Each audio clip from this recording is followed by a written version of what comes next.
I was sitting in the doctor's waiting room when my phone rang. It was my only daughter, Sophia. Her voice was ice cold. "Mom, we're leaving for Europe tomorrow morning. I already sold your beach house and your car. We needed the money for the trip and the new business. Bye." Click. Just like that. 48 years of love, sacrifice, sleepless nights, thrown away in 10 seconds. But I didn't cry. I smiled. Because there was something my sweet daughter didn't know. My name is Margaret Riley, I'm 73 years old, and my late husband Patrick had always been 10 steps ahead of everyone. Patrick died 9 months ago. Heart attack, right at the kitchen table while pouring my tea, same as every morning for 50 years. Since then, Sophia had been taking care of me. 3 visits a week. Helping with bills. Driving me to appointments. Always that perfect smile. "Mom, you should sell the beach house. It's too big for you now. Mom, you don't really need the old Jeep anymore." I thought she was being thoughtful. Turned out she was counting. The beach house was our family's heart. Patrick and I bought it with overtime and second jobs when Sophia was 12. Every summer we filled it with laughter, barbecues, her friends, later her husband Mark and their 2 kids. I cooked, I cleaned, I made memories. And the Jeep, that rusty green Jeep, was Patrick's baby. He polished it every Sunday, rain or shine.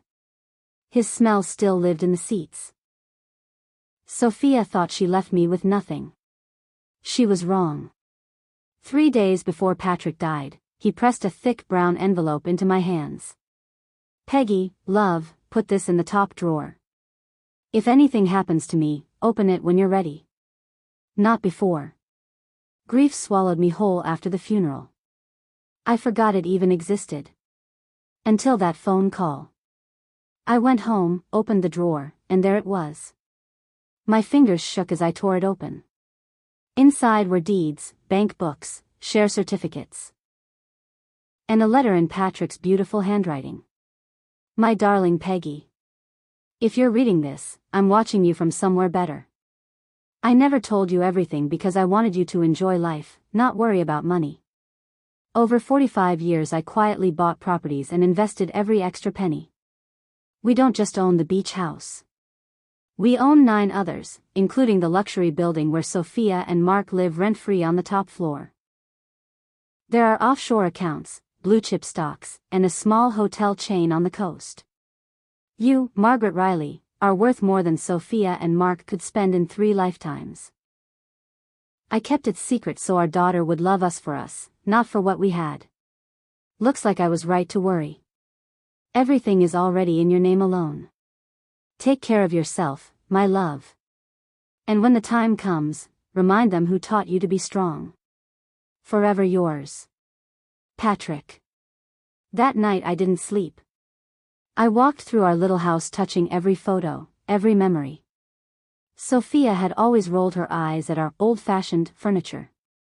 Soon she would learn what old-fashioned money can do. The next morning she called again, voice sugary sweet. "Mom, we transferred your share, $87,000, into your account. It's not much, but it'll keep you going for a while. We sold everything quick so we could leave today. Love you. 87,000. They sold my $2.8 million beach house and Patrick's Jeep for pocket money. I almost laughed out loud. I let them go. Let them board that plane thinking they'd won. 3 weeks later the messages started. "Mom, the bank froze our accounts." Something about the apartment title? "Mom, the tenants stopped paying rent and say they answer to a new owner now." "Mom, we're coming home early.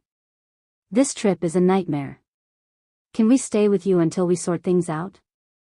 I waited until they landed. The day they walked through my front door, tired, broke, and confused, I was sitting in the living room with a cup of tea and a calm smile. Sophia dropped her bags. "Mom, thank God you're okay. Everything went wrong. Can we stay here for a few weeks?" I stood up slowly, walked to the table, and slid a single white envelope across to her. "What's this?" she asked. "An eviction notice," I said quietly. "For the penthouse you're living in. 30 days to vacate." Her face went white. "What are you talking about?" I handed her Patrick's letter and the new deed that showed my name as sole owner of their building. She read it. Mark read over her shoulder. The color drained from both their faces. Sophia looked up, tears starting. "Mom, we're so sorry, we thought. You thought I was finished, I finished for her. You thought you could throw me away like an old couch. But Patrick knew you better than I did. He made sure I would never need any of you again." I pointed to the door. "The beach house is waiting for me. The Jeep is parked outside, freshly polished. I'm leaving tomorrow morning for the rest of my life. You have 30 days to find somewhere else. After that, the new tenants move in." Sophia fell to her knees crying. Mark just stared at the floor. I picked up my suitcase, the one I had quietly packed over the last 3 weeks, and walked out without looking back. As the green Jeep rumbled down the street, I rolled the window down and let the wind hit my face. Patrick's voice whispered in my heart.